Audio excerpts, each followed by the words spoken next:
topic is manager education and certification, and I have our special guest, Jim Magid, with us.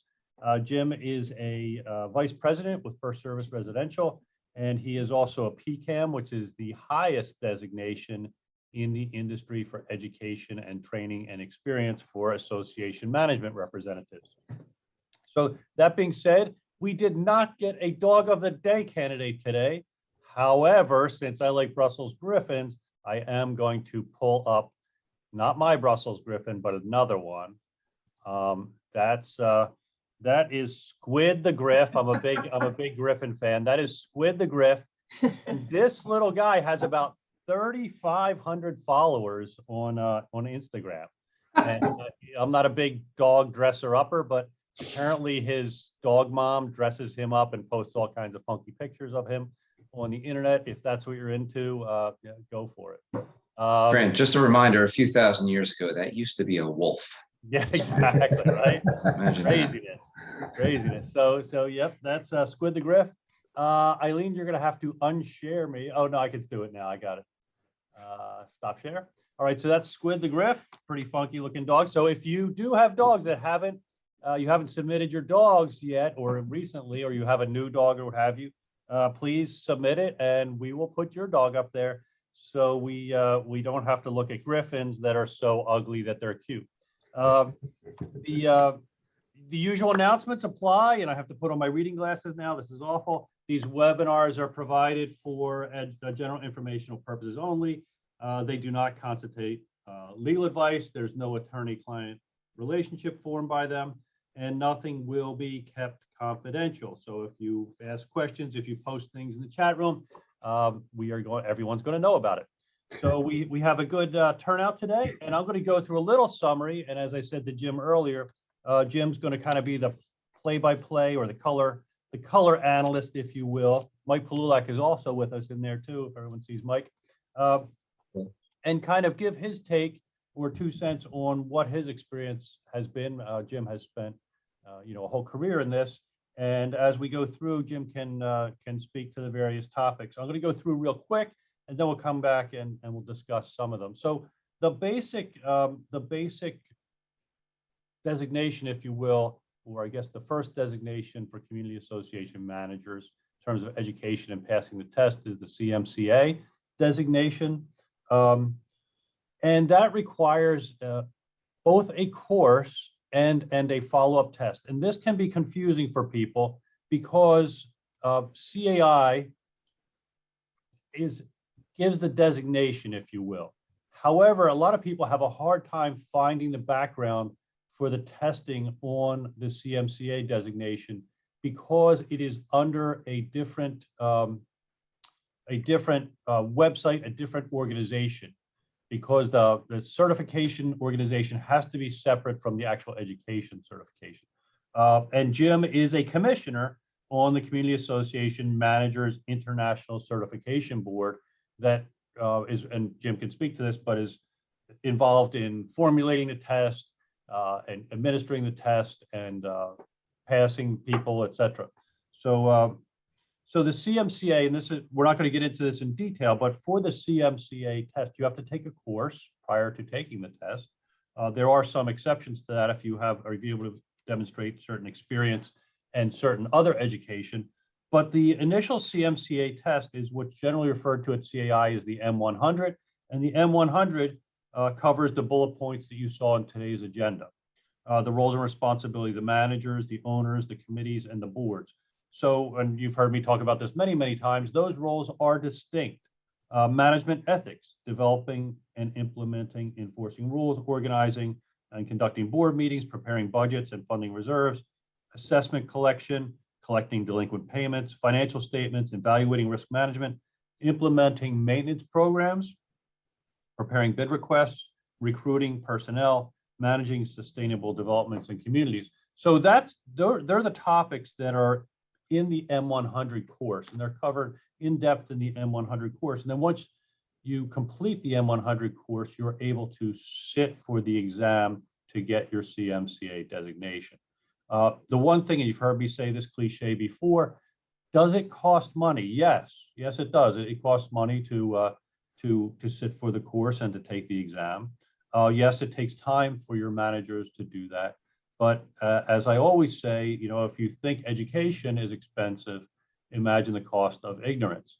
And that is true in spades in the association world, because as I've said many, many times, every dollar that you chintz out on with respect to management services, you pay double, triple, 5 times with respect to legal services and other services that may have been avoided if you invested in your management company and your management company's staff, the people who are managing your community for you.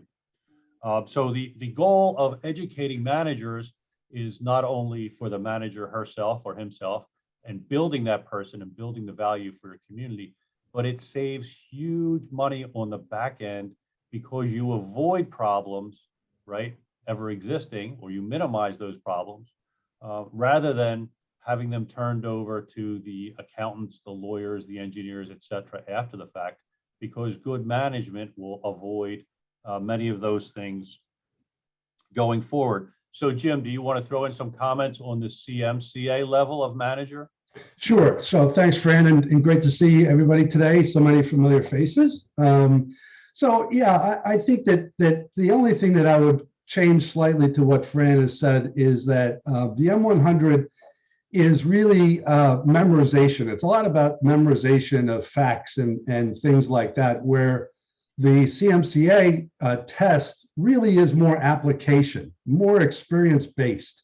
So sometimes I see people, that are new to this business, take the M100 and jump right into the CMCA and probably not do well. Now that's not a blanket statement, but I think that the statistics are out there to say that really you need some experience in community association management to do well on the CMCA exam. And on the board with CAM-ICB, which is the organization that Fran referred to, we struggle a lot with the pass rate of the CMCA test because we want people to be challenged by it, but we also want people to pass. And it is an international certification now. So we are governed by an international organization that very closely monitors the value of the exam, the quality of the testing, and the percentage of people that pass or fail. So, I would certainly say that that the M100 is certainly a great thing to take as early as you get into this business to sort of give you a benchmark. But I would caution you not to take the CMCA too soon, and the results may be that you don't pass. And also the statistics show us that it's probable that the more you take the exam, the less likely you are to pass, which sounds a little counterintuitive, but it's just a fact. It's just the way it is. So, the object here is to really do the CAI coffee and cram, or do the many different training opportunities that CAM-ICB offers to you in order to prep for the CMCA exam so that you are successful in passing it. Okay, that's great. Thanks, Jim. Sure. So this is not on the agenda, but I'm going to touch on this briefly. So as Jim said, that especially as you get further on in your career, experience becomes more and more important, right? Real life experience, and that informs your test taking if you're going to have to take tests. So the next level is the AMS designation, which is Association Management Specialist designation. And for that level of designation, you have to take at least 2 M200 courses. And then also, you had to have already passed the CMCA exam, but you also have to have had a minimum of 2 years experience in the field, actually management experience in the field. So, I guess from a career standpoint, Jim, this would be, I guess, the next step in your career, right? Sure. And I do see people that go the AMS route and don't go any further, and that's fine. That's certainly fine. I mean, all the education that you can get, and people on this Zoom today, I'm sure, have heard me say this for many, many, many years. I'm a big proponent of education all on the board level and on the manager level. I mean, it's really important to understand this industry. Understand that associations are different. Just because it's a condominium, that doesn't mean it's like the condominium down the street. That's why often when people say, oh, I don't understand why our fees are so much higher than the condo down the street, there's a lot to that answer. There's a lot of reasons why. So, I really love dealing with educated board members, and certainly educated managers have much more value to their community and to their board. So I've always been a proponent, whatever industry you're in, to participate, be on committees, go to events, attend webinars, read the trade magazines, participate, and it really will benefit you down the road. Okay, thanks, Jim. And then I just want to show, and we're going to talk about this a little bit more, but I want to show you one thing here in terms of the coursework. So if you can everyone see this shared screen now?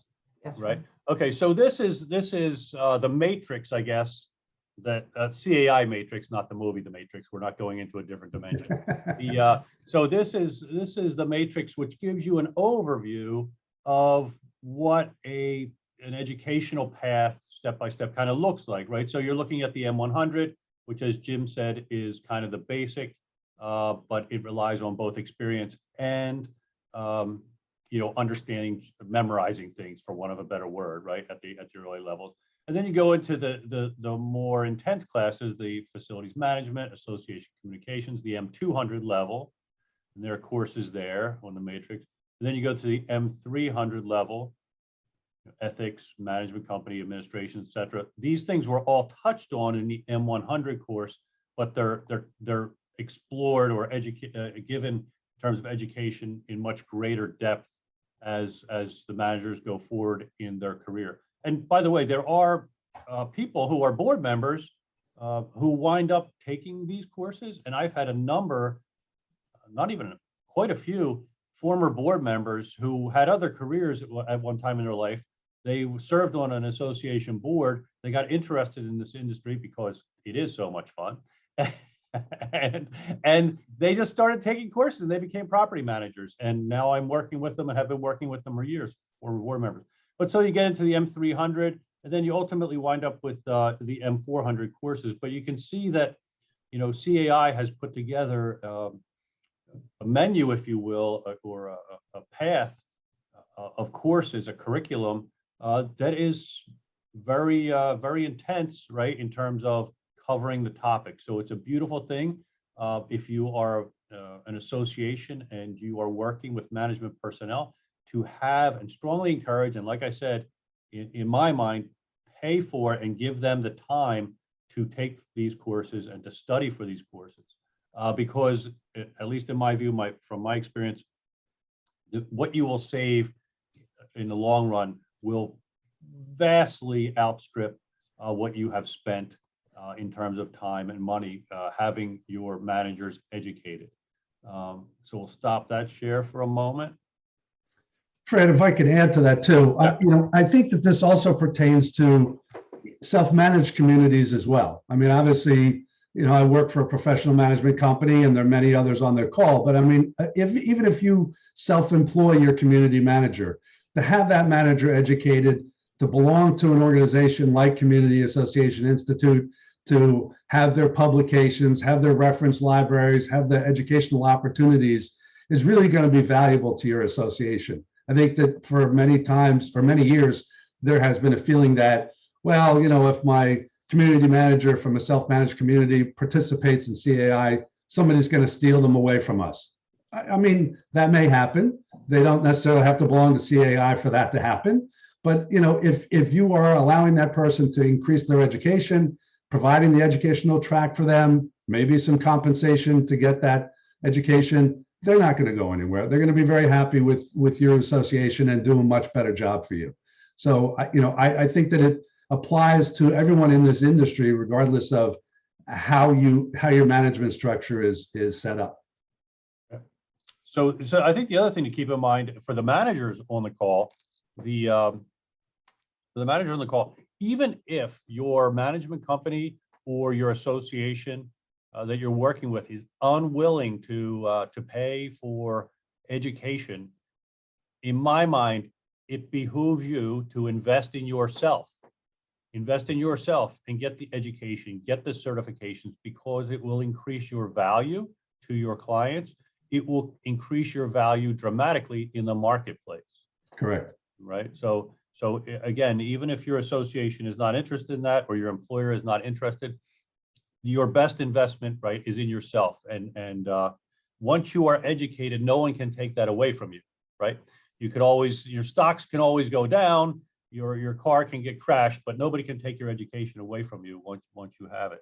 So the next thing we're going to talk about is the LSM designation, which is the large scale manager designation, which is it's a designation that basically involves properties. I think the standard is you have to be involved in managing a community with at least 1,000 units or 1,000 acres, I think, even, Jim, and you must have 10 years experience in the industry. Right. So, and Jim, I don't think right now Jim is an LSM, but Jim has been an LSM at points in his career, because you have to be a current large scale on-site manager. So go ahead, Jim, if you could speak to the LSM. Yeah, and in Fran's advertisement, he advertised me as holding an LSM. And for full disclosure, I am not currently an LSM. So please don't tell anybody that was on the email that you received, because I could get in a lot of trouble for holding myself out as an LSM. But if you are a community manager or a board member that really wants to live the good life, the LSM designation is a designation for people that run these major large-scale communities on the South Carolina coast or Florida coast or wherever, typically, thousands of homes and waterfront and lakes and, unbelievable amenities, things like that. So that's certainly a direction to head in if that's your desire. And there are very few LSMs. There's probably less than 200 in the United States. So it's certainly a desirous designation for you. There is also a new designation that's just come out, which is a high-rise designation, which is tremendous, because many high-rise managers for years have been asking for it as a specialized designation, and CAI has now responded. So yeah, the LSM is a great designation for large-scale managers. That's great. And then the next one, Jim, and I think you could speak to this a lot because you've been a PCAM for quite a while, is the PCAM designation. Yes, so the PCAM designation is really a commitment. It's a commitment from a time standpoint. It's a commitment from an educational standpoint, and it's a commitment, by yourself to the industry. And again, I said earlier, I've always been very committed to whatever industry I was working in, and the PCAM includes coursework. But then there is also a case study at the end of the coursework, where you actually go to a community. You spend 2.5 days at the community doing an intake as to everything about that community, operationally, physically, fiscally. And then you are presented a number of questions and scenarios in which you have to apply your knowledge to answering those questions. And you produce a thesis, basically. Don't do what I did. I did my case study just after Thanksgiving. So I had no Christmas, because you have 30 days to turn that paper around. And it was no fun, those 30 days, I can promise you that. But it's great. It's a great designation. It's a well-respected, well-regarded designation. The concern that I have and have had for many years, and I'm sure there's others on this call feel the same, is that society or the basic public don't understand these designations. They don't understand the value of these designations and the CAI organization. So, people spend a lot of time, money, effort, etc., to obtain some of these designations, and the value has not yet been really appreciated. And it's unfortunate, but I think the more people learn about them and learn what's involved and learn that there's a strict code of ethics, that there are, very, very strict continuing education requirements, they realize the value of having, higher educated community managers. Okay. So following up on the PCAM, this is not on the agenda either, but there is the Accredited Association Management Company, which is the AAMC, and that's really a designation for a management company. And again, correct me if I'm wrong, Jim, I believe to become an accredited association management company, the management side of the management company must be led by a PCAM. Is that right? I think there has to be a certain number of PCAMs in the company. It doesn't have to be led by necessarily, as far as I know. Okay. You got me a little bit out of No, my that's okay. area, but No. So but you're right, Jim. I think if 50% of the management staff or something has to be have at least the CMCA designation as right. well. Yeah. Right. Yeah. So from a general sense, the accredited association management company designation, if it's after the name of your management company, from a CAI perspective, it's a demonstration that that management company has committed to manager education and certification, right? Yes. And certainly not every management company has that designation, but those that do are showing that type of dedication to education. Yeah. The other thing I wanted to mention, I don't know, Ed San George is sometimes on this call. Mike Pessy is sometimes on this call too. So CAI, although at least in my world and in Jim's world, I think is the main outlet for manager education. There are other management education resources, and I think they're growing somewhat. So some of you may be familiar with IREM, the Institute for Real Estate Management. That's one. The Urban Land Institute is another. Surprisingly, and this is a good thing, Bergen County Community College has a certification program in community association management, which is fantastic because, Yes. as most of you know on the call, there is a shortage of qualified property managers right now, a real severe shortage. The reason I mentioned Ed San George and Mike Pessy is I think they're still doing it. I believe they were teaching a certification program. I don't know if it was at Bergen County Community College. It may have been associated with Fairleigh Dickinson. I'm not sure, but Ed and Mike were also teaching manager certification courses, which if they're approved, they can also be a pre-qualification for sitting for the CMCA exam, right? So sitting for the CMCA exam is not exclusively through the CAI course materials of the M100. You can go other places, but as I said, Jim and our background in manager education comes from the Community Association Institute, generally speaking. So, Fran, I'd like to add one thing, and that is that I implore everyone on this call to be a member of CAI New Jersey. If you are a manager, if you're a board member or an association, at least join that organization. If you do nothing else, just join that organization to have the opportunity to attend the webinars, the events, the social events, the resource libraries, the national input in terms of what's going on the national level. It's really, really valuable to your association. And I think it's fiduciarily right to belong, because right. I think you need the exposure to the industry nationally to understand what goes on in other associations, how other associations handle the same problem that you're going through, et cetera. So if you do nothing else as a result of this call and you aren't already a member, I would strongly encourage you to become a member. It's money extremely well spent. Right, and I can't endorse that more, Jim.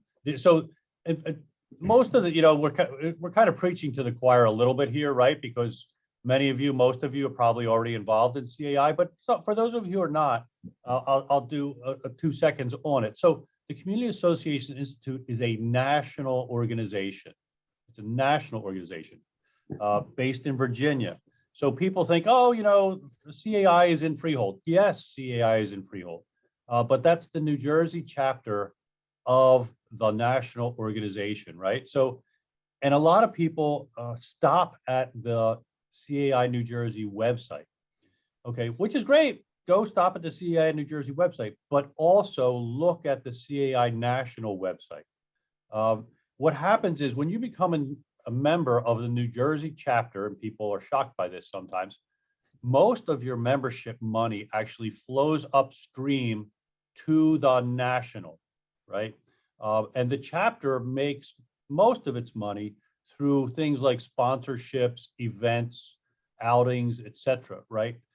But use both resources. As Jim said, the national organization, the national part of the organization, often reflects things that will be coming to New Jersey, right? Often presages things that will be coming to New Jersey. The biggest example right now, right, for all of you know, is Champlain Towers and the impact that that's having on things like inspections, code adjustments, and lending requirements.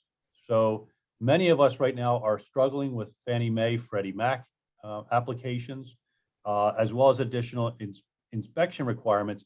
And there are articles and materials, supplements that you may not see on the CAI New Jersey website, but will certainly be on the CAI national website. And even though many of those issues are happening every day in Florida right now, they are coming to New Jersey, right? So a lot of times, not only, as Jim said, will you learn about new and different stuff, you're actually ahead of the curve in the industry because something may be happening in San Diego that may not happen in New Jersey for a year or so, or it may be happening in Miami Beach, may not happen in New Jersey for a year or so. So it is a great resource, and keep in mind that CAI is the New Jersey chapter of CAI is far bigger in a sense when you look at the national organization and what goes on there. Some cynical people, which I disagree with, say, you know, CAI New Jersey is the beach party and the golf outing. Well, yes, CAI New Jersey does have a beach party and a golf outing, and it's nice and fun to hang out with people. But that's just a small fraction of the resources that that CAI New Jersey and the CAI National provide to managers in terms of education, lobbying, etc.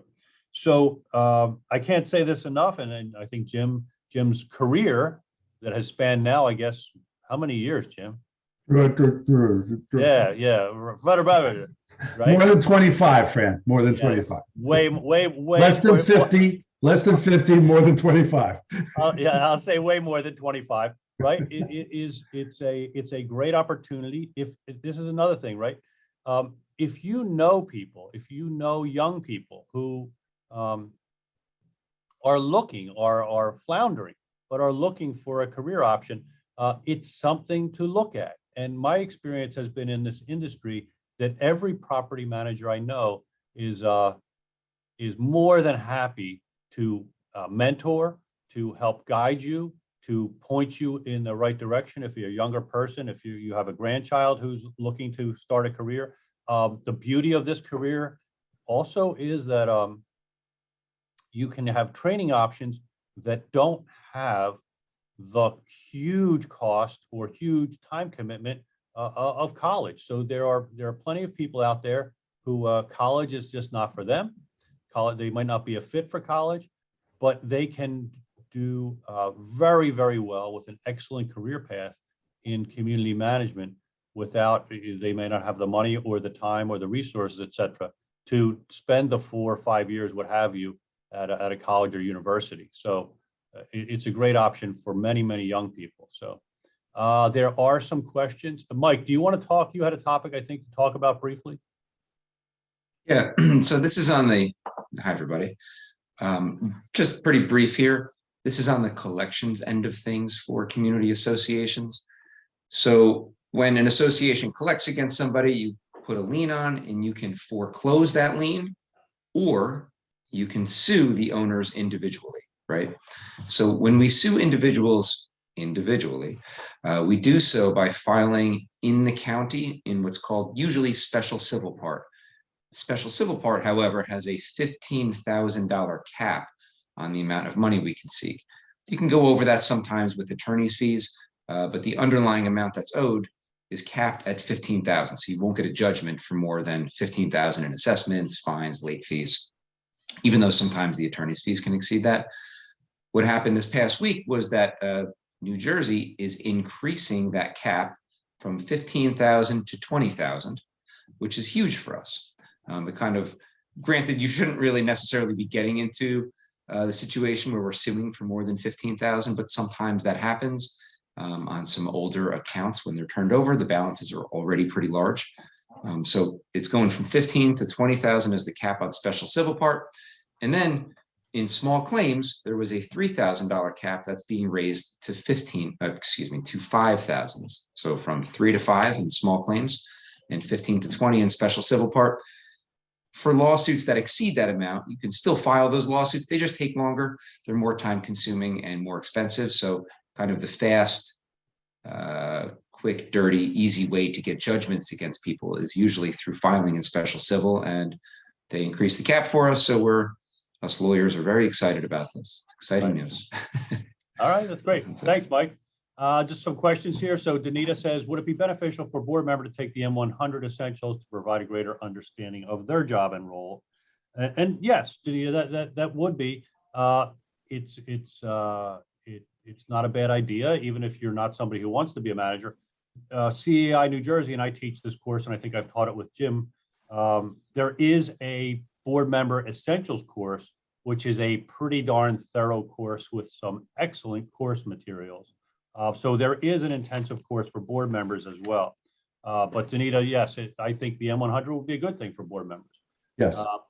Chip Hoover chimes in and says, hey, friend, that's what happened to me. I was a board member, and then I wound up being a manager and owning my own management company, which is great. Nicole says, hey, Mike Pesci and Ed St. George actually teach at Montclair State, which is cool.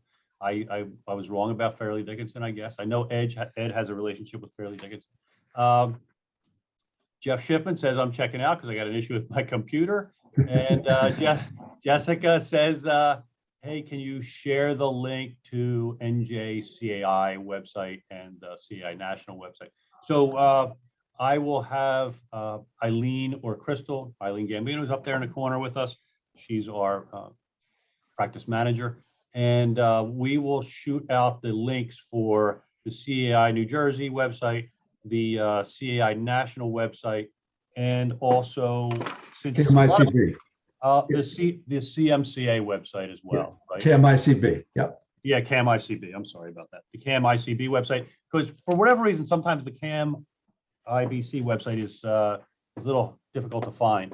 But we'll shoot out those links, and if anyone needs anything else that I mentioned today, feel free to shoot me an email, and we'll get those materials over to you. It is, let's see, it is about 12:40. Unless there are any questions, we are going to punch out, and we're going to give you all the rest of the day off. So go home or go to the beach and say, hey, Fran McGovern gave me the afternoon off. Thank you. Thank you. Thanks, Fran. Thank you for coming. Thanks, Jim. Thanks, Mike. You're welcome. Thanks for having me. Thanks for having me. Have a great weekend, everyone. Nice to see you. Bye, everybody. Take care, everybody. Enjoy the weekend.